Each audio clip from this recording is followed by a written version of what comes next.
Hello friends, नमस्कार। Welcome to my YouTube channel. Friends, आज मैं टैली सीरीज़ का फर्स्ट वीडियो आप लोग के बीच लाया हूँ अपने चैनल के माध्यम से, जिसमें आपको टैली सीरीज़ के सिलेबस के बारे में बताऊँगा।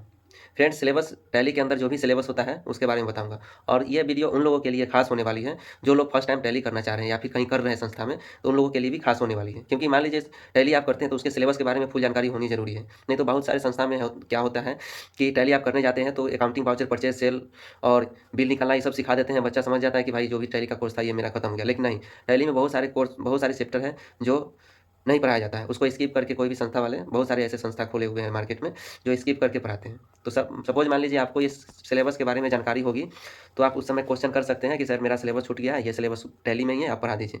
तो ये सिलेबस के बारे में भी जानकारी होना बहुत ही मस्ट होता है कोई भी जो टैली सीखना चाहते हैं। तो दोस्तों, वही चीज़ आज मैं बताऊँगा आप लोग को।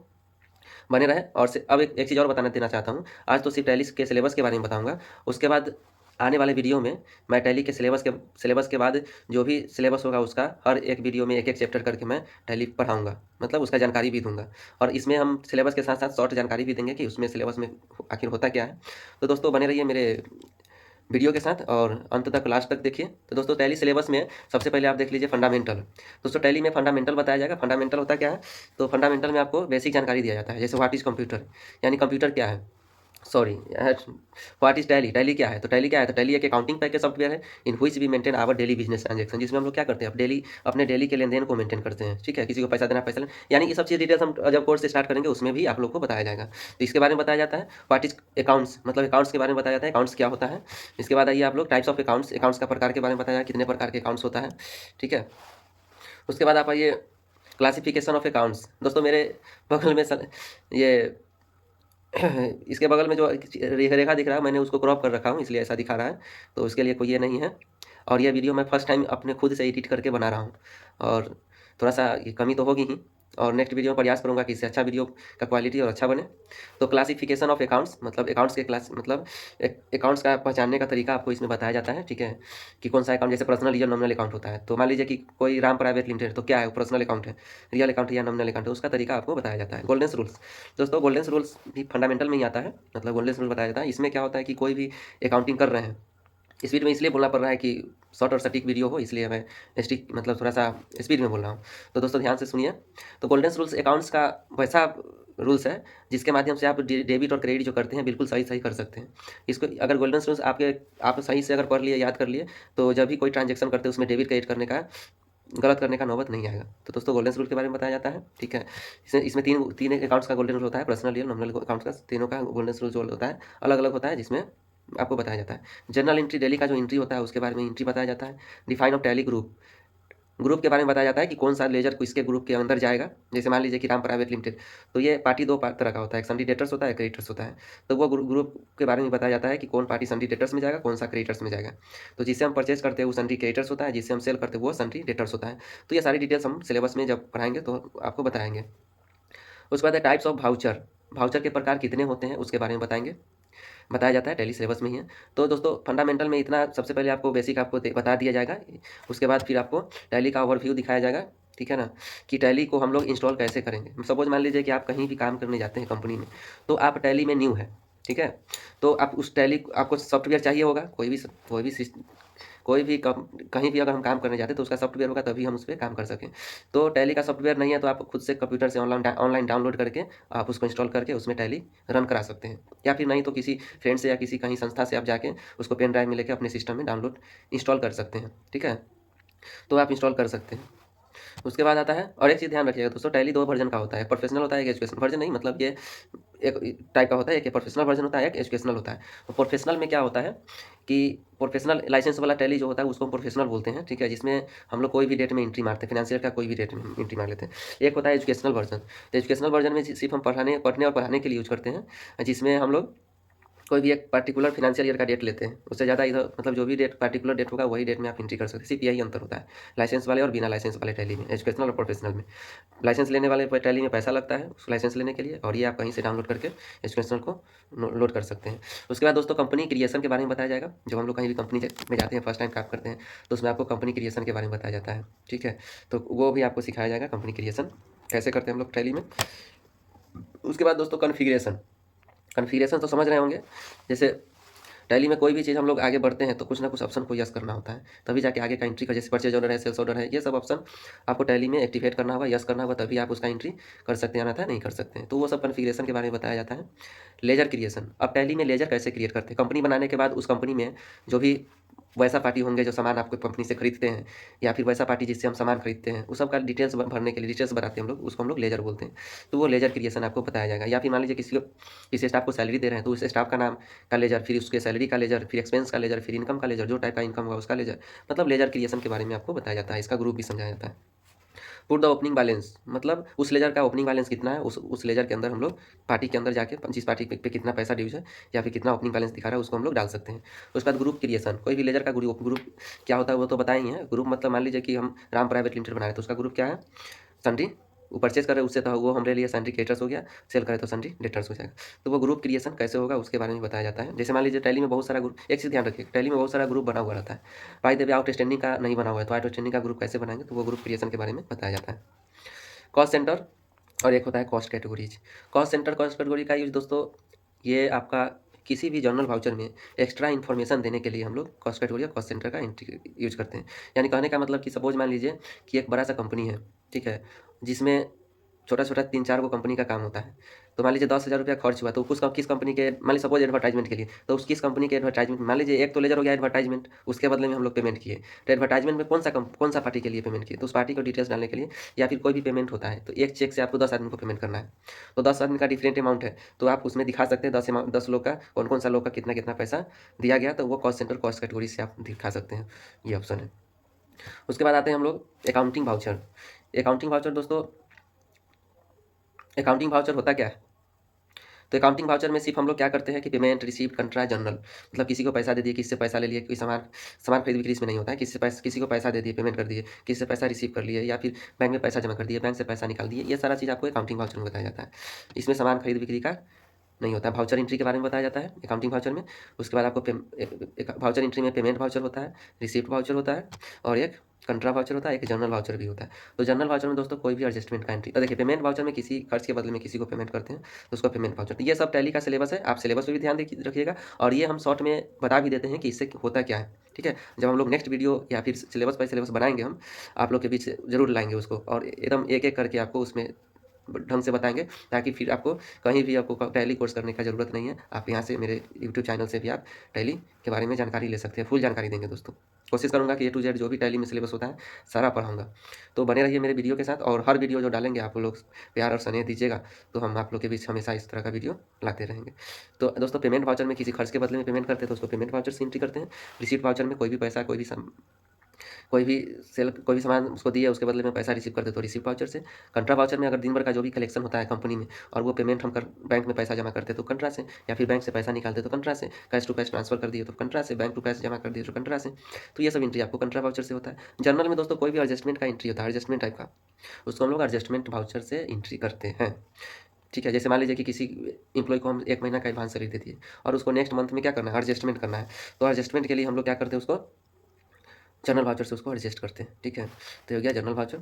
उसके बाद दोस्तों आ जाता है all types of adjustment entry, वही जनरल वाउचर से एडजस्टमेंट का एंट्री मारते हैं।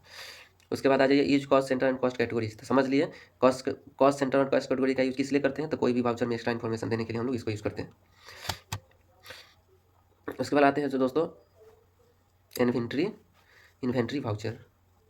इन्वेंट्री वाउचर में दोस्तों इसमें सामान खरीद बिक्री का काम होता है, ठीक है। कोई सामान खरीद लिए, कोई सामान बेच दिए, ये सारी एंट्री आपको कहाँ होता है, इन्वेंट्री वाउचर में होता है। लाइट बंद हो गया है थोड़ा सा, इसको इन्वेंट्री वाउचर में होता है।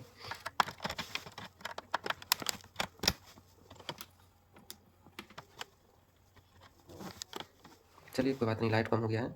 तो इन्वेंट्री वाउचर में होता है इसको एंट्री। इन्वेंट्री वाउचर में अबाउट जीएसटी, मतलब जीएसटी के बारे में आपको बताया जाता है कि जीएसटी होता क्या है और कैसे लगाया जाता है और कब कब लगता है, ठीक है। परचेज में कैसे लगता है और सेल में कैसे जीएसटी लगता है उसके बारे में। उसके बाद स्टॉक ग्रुप क्रिएशन, स्टॉक का ग्रुप क्रिएशन करने के लिए बताया जाता है। जैसे मान लीजिए कि कोई भी स्टॉक डाल रहे हैं, कोई भी कंपनी में गए जहाँ हार्डवेयर एक सॉफ्टवेयर का ग्रुप होता है, तो कीबोर्ड खरीद के लाएंगे तो कहाँ जाएगा, हार्डवेयर में। टैली का सॉफ्टवेयर खरीद के लाएंगे तो सॉफ्टवेयर में, या विंडोज 7 का या विंडोज 10 का सॉफ्टवेयर खरीद के लाएंगे तो सॉफ्टवेयर में, और मान लीजिए कि मॉनिटर खरीद के लाएंगे तो हार्डवेयर में जाएगा। तो ये सब ग्रुप क्रिएशन के बारे में भी बताया जाता है। स्टॉक कैटेगरीज, और वो जो होगा कौन सा कैटेगरीज को होगा, इनपुट होगा कि आउटपुट होगा कि एप्लीकेशन सॉफ्टवेयर होगा कि गेम सॉफ्टवेयर होगा, ये सब कैटेगरीज के बारे में भी आपको बताया जाता है। उस कंपनी में सपोज मान लीजिए कंप्यूटर का दुकान है, तो कोई एप्लीकेशन सॉफ्टवेयर क्या है, टैली सब क्या है एप्लीकेशन है, वर्ड एक्सेल सब क्या एप्लीकेशन सॉफ्टवेयर है। ऑपरेटिंग सॉफ्टवेयर वाला ग्रुप कैटेगरीज हो गया, इनपुट अलग कैटेगरीज हो गया, आउटपुट अलग। तो ये कैटेगरीज के बारे में भी आपको बताया जाता है स्टॉक कैटेगरीज। उसके बाद यूनिट ऑफ मेजरमेंट, अब जो भी स्टॉक होता है उसको कौन सा मतलब यूनिट्स में मापा जाता है, केजी हो गया, लीटर हो गया, मीटर हो गया, है ना। ये सारी चीज़ केजी हो गया, लीटर हो गया, मीटर हो गया। कोई जैसा कंपनी में जाए, जैसे मान लीजिए कि आप वैसा कंपनी में गए जहाँ मीटर का यूज़ होता है, वैसा कंपनी जाए केजी में, लीटर में। अब जा हम चले गए कंप्यूटर वाले दुकान में खरीद बिक्री करने, तो वहाँ मीटर में केजी में नहीं होगा, क्या होगा, पीसेज में, क्वांटिटी में होगा ना, पीसेज में। तो वो यूनिट ऑफ मैनेजमेंट क्रिएट कर सकते हैं, पीसेज क्रिएट कीजिएगा, पीसेज वाला में, लीटर वाला में लीटर, मीटर वाला में मीटर। तो वो यूनिट कैसे क्रिएट करते हैं उसके बारे में बताया जाता है। गोडाउन क्रिएशन, दोस्तों कंपनी बहुत बड़ा कंपनी का देखिएगा तो 5 को 6 को गोडाउन होता है।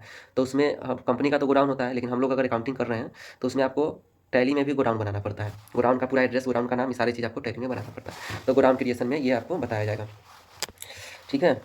उसके बाद है आपका स्टॉक आइटम क्रिएशन, तब जाके एक स्टॉक आइटम हम लोग क्रिएट करते हैं। स्टॉक आइटम जैसे कोई भी सामान आता है कोई भी कंपनी से, तो मॉनिटर आया मान लीजिए 50 पीस, ठीक है, तो 50 पीस मॉनिटर को हम लोग क्रिएट करेंगे, उसको हम लोग स्टॉक बनाएंगे और स्टॉक में डाल देंगे उसको, और उसको गोडाउन में, जिस गोडाउन में रखना होगा उस गोडाउन का भी नाम डाल के उसको स्टॉक में डाल देंगे।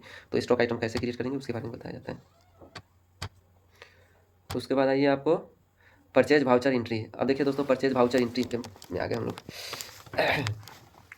तो परचेज वाउचर एंट्री में ये भी एक परचेज वाउचर एंट्री का सिलेबस है, जिसमें परचेज ऑर्डर के बारे में बताया जाता है। किसी को ऑर्डर देते हैं और वो ऑर्डर 2 दिन के बाद रिसीव कर लेते हैं, रिसीव नोटिस होता है, उसमें से कोई सामान खराब हो जाता है तो रिजेक्ट करते हैं उसको, ठीक है। रिजेक्ट करने के बाद उसको पैसा का जो भी पैसा होता है बनता है उसको हम लोग देते हैं, तो परचेज से एंट्री होता है।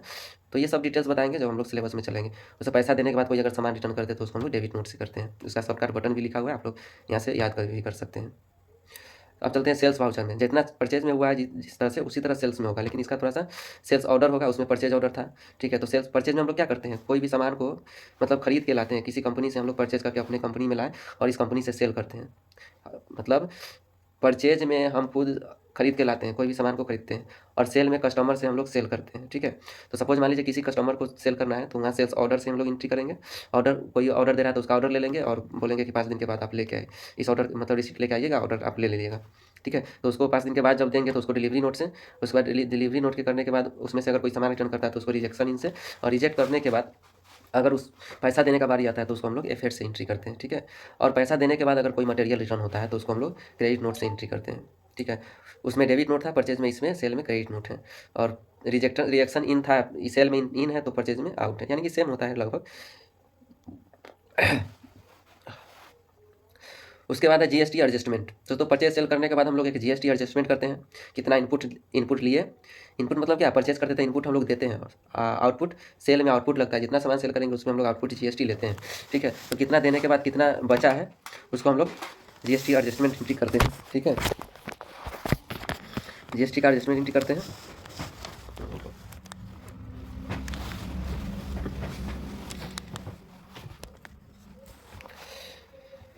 जीएसटी एडजस्टमेंट एंट्री होता है। उसके बाद डिस्काउंट, दोस्तों डिस्काउंट के बारे में भी मतलब हम लोग बताएंगे, सिलेबस होता है जिसमें डिस्काउंट कोई भी सेल पे आपको डिस्काउंट देना है तो उसको कितना % देना है वो सब फिक्स किया जाता है। डिस्काउंट का ऑप्शन को यस करिएगा टैली में, तो आपको डिस्काउंट का ऑप्शन भी आता है उसमें, ठीक है।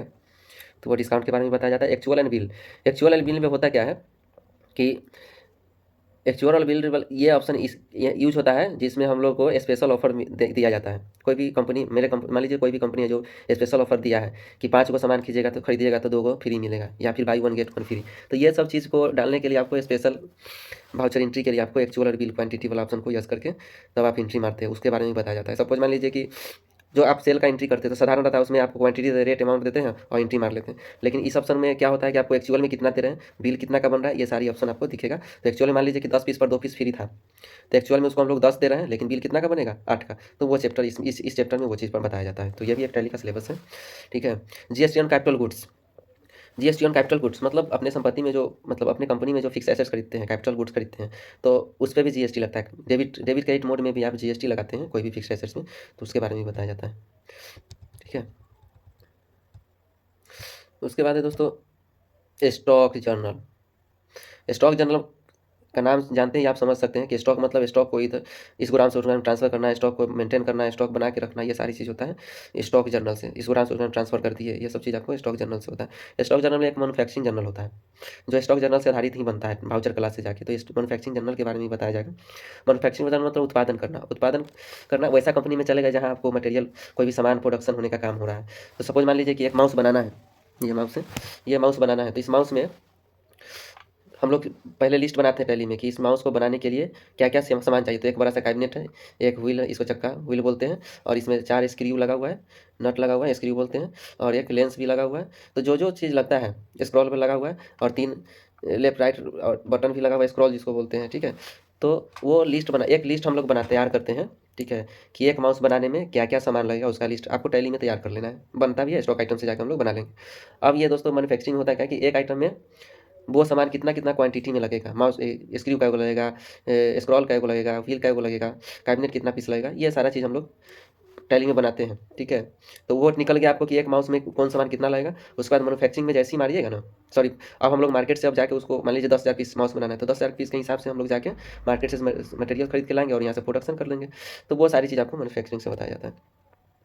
एक होता है सेल में POS invoice, point of sale, यानी सेल का ही पार्ट होता है जो इसमें पॉइंट ऑफ सेल, जिसमें हम लोग स्पेशल सेल्स वाउचर बोल सकते हैं इसको, जिसमें हम लोग डिफरेंट मोड से पेमेंट करने का ऑप्शन यूज करते हैं। यानी कि इसमें पॉस इनवाइस में अभी तक जो हम लोग सेल सेल सेल जो बताया तो साधारण होता है, जिसमें एकदम कितना अमाउंट हुआ सीधे अमाउंट बोल दिया, आप किससे पेमेंट करें, कितना पेमेंट करें, कितना क्रेडिट कार्ड, कितना कितना, वो सब ऑप्शन नहीं रहता है। लेकिन पॉइंट ऑफ सेल में आपको देखिएगा, ये आपको मान लीजिए कि 5,000 का सामान लिए, 2,000 कैश है, 1,000 आप एटीएम से पेड कर रहे हैं, 1,000 आप क्रेडिट कार्ड से पेड कर रहे हैं, ठीक है।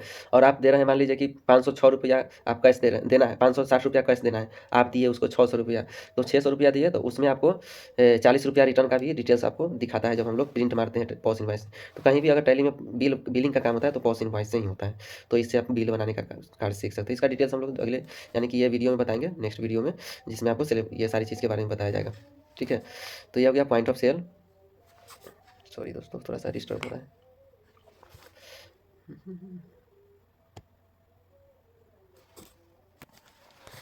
तो ये पॉइंट ऑफ सेल का ये यूज होता है। इसके बाद है आपका interest calculation. Friends, interest calculation होता क्या है, तो इंटरेस्ट अब 2 तरह का होता है कि सिंपल इंटरेस्ट है, कंपाउंड इंटरेस्ट। तो हम लोग कोई भी पार्टी पे सेट करते हैं कि इसको किसको मतलब सिंपल चार्ज करना है, किसको कंपाउंड चार्ज करना है। तो उस पर सेट करते हैं तो एक ऑटोमेटिक जब हम वाउचर एंट्री करते हैं तो उस पर कितना इंटरेस्ट बनता है ऑटोमेटिक चार्ज कर लेता है। तो ये इंटरेस्ट कैलकुलेशन होता है, इसके बारे में भी हम लोग चैप्टर में बताएंगे। उसके बाद होता है प्राइस लिस्ट। प्राइस लिस्ट होता है क्या है दोस्तों कि आप प्राइस लिस्ट के बारे में प्राइस लिस्ट नाम लेते ही समझ जाइए कि प्राइस लिस्ट होता है कि होलसेलर और रिटेलर के लिए प्राइस अलग अलग सेट किया जाता है, उसको हम लोग क्या बोलते हैं, प्राइस लिस्ट बोलते हैं। तो एक मान लीजिए मेरा एक कंपनी है जिसमें हम एक फिक्स करते हैं कि 100 से ऊपर लेगा उसका रेट 95 रुपये हम रखे हैं, और 100 से जितना नीचे लेगा उसको 100 रुपये रेट है।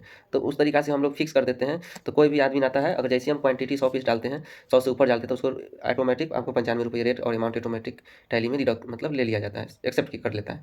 और जैसे हम 100 से नीचे क्वांटिटी डालते हैं तो उसको 100 रुपये उसका रेट ऑटोमेटिक लगता है। यानी कि रेट फिक्स कर दिया जाता है कि इतना पीस लेगा तो इतना पीस से कम लेगा तो इसको इतना रेट लगेगा, और इससे ज़्यादा लेगा तो इसको इतना रुपये रेट लगेगा। तो ये इंटरेस्ट कैलकुलेशन में वो बताया जाता है। अनकन्वेंशनल वाउचर, नाम से ही पता चल गया होगा कि अनकन्वेंशनल वाउचर मतलब होता क्या है। तो अनकन्वेंशनल वाउचर में जिसपे voucher do not effect voucher that not effect our any reporting section. मतलब ये वाउचर का इफेक्ट आपके रिपोर्टिंग सेक्शन में कोई असर नहीं डालता है। यानी किसी को पेमेंट भी कर दिया तो आपके प्रॉफिट एंड लॉस से नहीं घटेगा, और किसी से पैसा भी रिसीव कर लिया तो आपको प्रॉफिट एंड लॉस से नहीं घटेगा। तो वो अनकन्वेंशनल वाउचर होता है। अनकन्वेंशनल वाउचर का पार्ट क्या होता है सो देख लीजिए। मेमोरेंडम वाउचर, मेमोरेंडम मतलब कोई भी जैसे आपको एकाएक याद आया कि नहीं कि उसको दिए हैं, पहले याद नहीं था, एकाएक याद है आपको, कन्फर्मेशन नहीं है, तो उसको तुरंत आप एंट्री मार सकते हैं याद के लिए, तो उसको मेमोरेंडम वाउचर से। तो इसका इफेक्ट आपको प्रॉफिट लॉस पे नहीं दिखता है। उसके बाद दूसरा है आपका रिवर्सिंग जर्नल। रिवर्सिंग जर्नल में होता क्या है कि सपोज मान लीजिए किसी कंपनी का पेमेंट का जो समय होता है, मान लीजिए कि 10 तारीख का है, और किसी स्टाफ को अर्जेंट पड़ गया कि सर हमको 10 तारीख से पहले सैलरी या फिर पैसा चाहिए, हमको बहुत अर्जेंट है, लेकिन आप रूल भी नहीं तोड़ सकते, उसको पैसा भी दे सकते हैं। तो कैसे, तो बताते हैं। तो उसके लिए आपको रिवर्सिंग जर्नल का यूज करना पड़ेगा। यानी एक एक वाउचर एंट्री का डेट होता है, एक रिवर्स, मतलब मान लीजिए आपका 10 तारीख या दे रहे हैं उसकी डेट का एंट्री मारिए, और आपको जो है प्रॉफिट एंड लॉस में जिस तारीख को दिखाना है उस तारीख को मारिए। तो जैसे ही उस तारीख आएगा तो ऑटोमेटिक टैली में आपको कुछ नहीं करना, उस तारीख को आपका रिवर्स हो जाएगा बाय डिफॉल्ट। उसके बाद ऑप्शनल है, एक ऑप्शनल में रखते हैं इसको कन्फर्मेशन, जब पूरा कन्फर्म हो जाता है कि हाँ इसको देना है या फिर दे दिए हैं तो उसको कंट्रोल से आप ऑप्शनल, ये ऑप्शनल वाउचर सब जगह यूज़ कर सकते हैं, purchase order, sales purchase, payment receive, contra journal, सब में आप ऑप्शनल यूज़ कर सकते हैं। उसके बाद आते हैं दोस्तों सर्विस टैक्स। सर्विस टैक्स समझ रहे हैं, सेवा पे जो टैक्स लगता है उसको हम लोग सर्विस टैक्स बोलते हैं। जैसे कोर्स भी हो गया, कुरियर चार्ज हो गया, ये सब सेवा पे जो टैक्स लगता है, ये भी एक चैप्टर है जो आपको बताया जाता है। उसके बाद आता है आपका एबनॉर्मल लॉस। एबनॉर्मल लॉस में मतलब बड़ा बड़ा कंपनी जो जहाँ काम करते हैं वहाँ एक एबनॉर्मल लॉस का अकाउंट होता है, जिसमें जिसमें कुछ कंपनी का जो पैसा होता है उसको रखा जाता है कि सपोज मान लीजिए कंपनी एकाएक कंपनी में कोई इवेंट हो जाता है, तो उसको भरपाई करने के लिए आपको थोड़ा समय लगेगा, कहीं से पैसा जुगाड़ करना पड़ेगा, तब जाके फिर उस कंपनी को, सपोज मान लीजिए कि उस कंपनी में आग लग के बहुत सारा सामान जल गया, ठीक है, और वो कंपनी का इंश्योरेंस था, तो इंश्योरेंस वाला जो है आपको तुरंत एट ए टाइम आपको पैसा नहीं देगा, जब तक जाँच पड़ताल वेरिफिकेशन नहीं करेगा तब तक आपका पैसा नहीं देता है।